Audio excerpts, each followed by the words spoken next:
Hello everybody and welcome back to some more FoolCraft 3. Today we're doing a little bit of a detour from what I said we were going to be doing this episode. At the end of last episode I said we were going to be carrying on with some more Project E stuff, and whilst that is a little bit true from the first thing we're going to be doing, my initial plan for this episode is being pushed till at least next episode, because I just realized some stuff that we need to get done.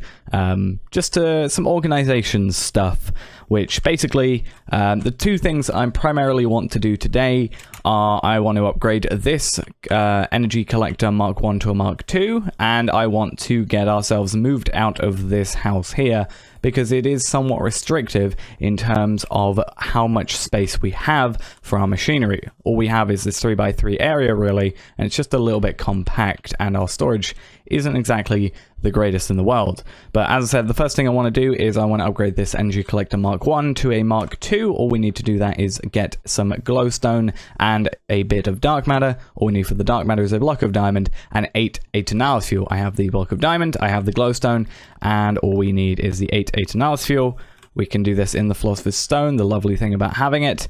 Dark matter, and then all we got to do is get rid of this quickly, pick up this one, and unfortunately it's going to take away the EMC it was just creating. I think it was very, very close to actually putting this coal up to Aeternalis, but this is now going to go from 4 EMC per second and triple that up to 12 EMC per second. So that is going to be 3 times the rate of creation. We are now going to take one of these and put them in there quickly, and this, as you can see, is doing a very, very, very fine job at getting its EMC. Eventually, when we have enough to make 3 dark matter, we will then upgrade this to a Mark 3, which is going to create 40 EMC per second, which is the highest we can get it at, and that should be good. And now we've upgraded this, it's obviously going to make these faster. We've nearly got enough for 1. Maybe by the end of this episode, depending on how long it takes, we might be able to upgrade to a Mark 3. That would be fun, and then that just gives us a faster way of, again, making more Aeternalis fuel, which in turn makes us more coal if we ever need it, or also makes us a ton of dark matter, red matter down the line. But that's now done. That is a very simple thing. As I said in the last episode, this is a very quick thing to do, and it's very useful. Now what I want to do, as I said, is we want to move out of this house, so we're not going to be destroying it. We're actually going to be setting up a little bit of an underground base, and to do that, we're going to have to grab some elevators quickly. Okay, so those are really easy to make. All you've got to do is grab an ender pearl and some wool. All I did for this, to make 2 of these, is grab 2 ender pearls and a stack of string. That makes 16 wool. That is perfectly fine there. And what I want to do is I'm going to emulate a old base that I made in a lot of previous mod packs, and the base of that is going to be a 2x2 chunk, and I've decided it's going to be these 4 chunks here. It's very close to the original base, or the original house. It's near the well, and I also liked it to be in chunks just for the sake of chunk loading. Makes it a little bit easier, and in almost a perfect spot. If we zoom in super quickly and look at the map right here, which is diagonal from just, the well, is actually a, middle of 4 chunks. So what I'm going to do is I'm going to be placing a elevator here, and then we're going to be going down. I'm not sure how many blocks just yet. We're going to be making a 2x2 chunk, and then it's going to be 4 tall actually, rather, now that I remember how I'm doing it. And we're just going to get a simple square setup for the moment. We're not going to worry too much about the aesthetics until later, and then we're going to set up some more item organization, I think, and then we'll start working on how we actually want the place to look. But for now, it's just getting it function over form is essentially the way we're going for all this. So yeah, and I'm probably going to need a different pickaxe because this thing is going to take forever to mine, and yeah, it's just going to take absolutely forever otherwise. Okay, so it is finally dug out. For the moment, it is just very bare bones. Again, function over form for the moment. But if we pop down here, you'll see it is a 4x4 area, and the map will eventually update. There we are. And I have slightly set up this thing for the moment. I have moved this power cell down to here. I've got 2 energy conduits coming off here. This is going to be where our refined storage system comes in. We'll be getting into that later. And then over here, I've got the setup we had previously. We don't need the oil generator here anymore, so I blocked these 2 up for machines later on. If we look into here quickly, I have cables branching it over, so I can have 5 machines here working. The middle one, I think I'm going to put a charger there just because it doesn't need an output to anything. And then we'll put something down here. I actually have a plan for what I want to put down here, but that is actually in the next episode. We will worry about that one. But for now, it works exactly the same as it did before. I just need to move the items over. But that's not a huge deal because right now I'm mainly focusing on where to store them, which is basically just going to be in a refined storage system. So as a very default thing, we need a controller, a solderer, a crafting grid, and right now we're actually not going to focus on having these storage blocks or disk drives for the moment. What we're going to use is just external storage, which is okay to use, I think, for the moment, considering we have these medium storage crates. And then once we have everything, transferred in, we will then start using that as a as a single point of entry for all our items to then start crafting up these 64K storage parts and stuff. And in fact, using the Reborn storage mod, which is an add-on for refined storage, which you can see if we put at Reborn, you'll be able to see it adds all this extra stuff in.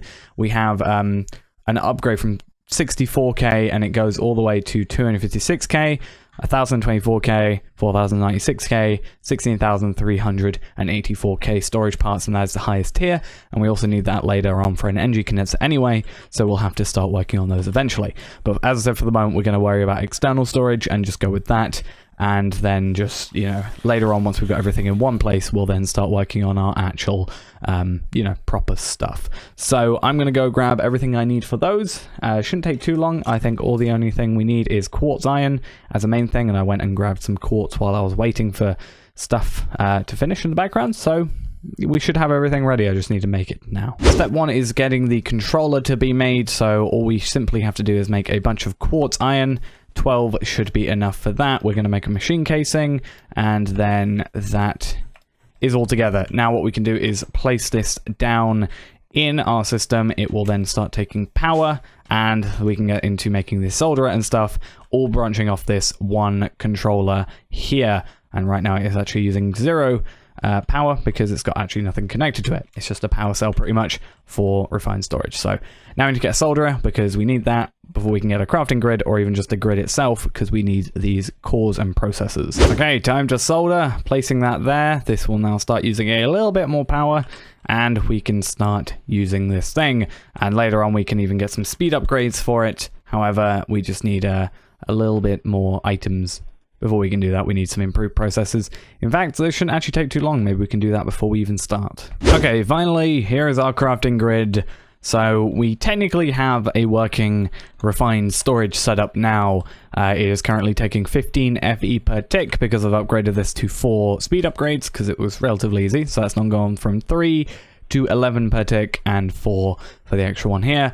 And then what we just need to get now is I'm going to get 1 cable here. We're going to have 3, well, we currently have 2, but we'll add a 3rd medium storage crate here, or maybe we'll just upgrade them to the large crates. Let's double check. How do you even craft that? You need empowered stuff, so we can't do that just yet, but these are relatively easy. So we'll just make another one of those, and we'll put 3 there with 3 external storage pieces there. So that will be quite a lot of space, and we can also consolidate stuff down because we're probably wasting extra space by having like 3 of an item and then 4 of an item in different crates. So I'm going to make 3 of those quickly and we'll get those working. So with this cable being placed, it will connect everything into the system and we now have access to all of our items. However, what I'm actually going to do is I'm going to destroy these, place them back, and just consolidate the inventory via this system instead, because I actually brought them over using I can't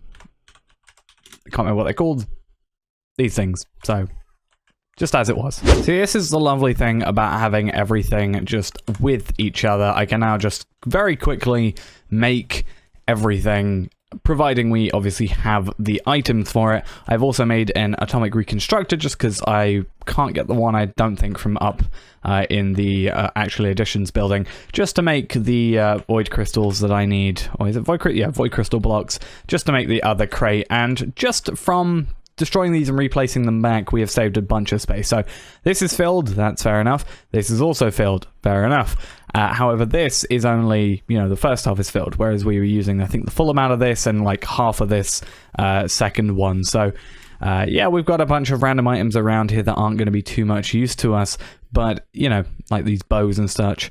But, you know, everything in here is kind of nice to have, I guess, sort of. I'm sure we can find uses other than like wooden pickaxes, but eventually we can just clear space in here and work through it all. Like we've got 2 bows, we combine them to make 1 bow, and we can actually take these iron pieces of armor and stuff and get rid of those later, which kind of feeds into what I want to do next episode, so I'm not going to get rid of them just yet. But that, you know, that's a refined storage system set up and working. It's not set up in the way of, like, you know, automated crafting or anything like that, but it does its job essentially. So right now we're gonna just focus on having these 3 medium storage crates. They should hold out for a little while, and then eventually we are gonna go looking into, you know, disk drives, and then having those disk drives populated with 64K disks for the moment. I think I want to work out if I can, how much 10 of those cost. Or what's probably a better idea is, instead of going for 10 64K parts, going for like 3 256K parts, because that's going to be so much better than, you know, or just 4 of those and then just going, you know, 1024. Or actually, if we just make 3 of those, we can just make 1024K storage part, but that is going to take a very long amount of time. Mainly silicon, I think. Redstone is kind of fine because we can kind of make it in the energy collector if we set it up to do so. But unfortunately, you know, silicon is a bit more of a pain, though I might set up some silicon, you know, or not silicon, sand making, like automatic sand, because now that we have this system, I'm probably just going to make either a pulverizer or a sag mill. We have this now emerald cobblestone generator, which is creating quite a lot. It creates a cobblestone per tick. We can then take those and obviously grind those down into gravel, turn those then into sand, you know, in different processes, and have those set up in, you know, drawers, and have them on this side most likely, just so we have some nice stuff there. But I think that is going to be it for now. Possibly a bit of a shorter episode. I'm not too sure how much I will include of my background stuff, but nonetheless, we got a lot done. This is now the first part of us being a bit more organized, having a place to work in. As I said, I will be working on this, the look of this place. I didn't want to do it today's episode because I'm not 100% sure on what I want it to look like. I've got the general feel, but I just need to know the blocks I want to use. That's more the part of that I'm worried about. But we'll do that probably most likely just in the background. I'll do it before I start the next few episodes. It might not be before I start the next episode, but within the next few episodes it should be done. Again, just got to work out which block I want to do. I have one in mind, but I just need a way of getting that block. It's quite difficult to get, if in our current area at least. We're not in the biome for it really. But nonetheless, enough of me babbling on. That's going to be it for now. I'm going to just leave this running in the background, get this up. As soon as this goes up to, was it 24? And then, or it's actually, once this gets to 30, rather, we can make a red matter. And once we make that red matter, it's just going to be producing at its maximum efficiency. So that'll be good. That's what we're waiting for the moment. We're not going to worry about anything else to do with dark matter or red matter until we get that to tier 3, I think. So nonetheless, as I said, that's it for now. Thanks for watching, and I'll see you next time. Bye-bye.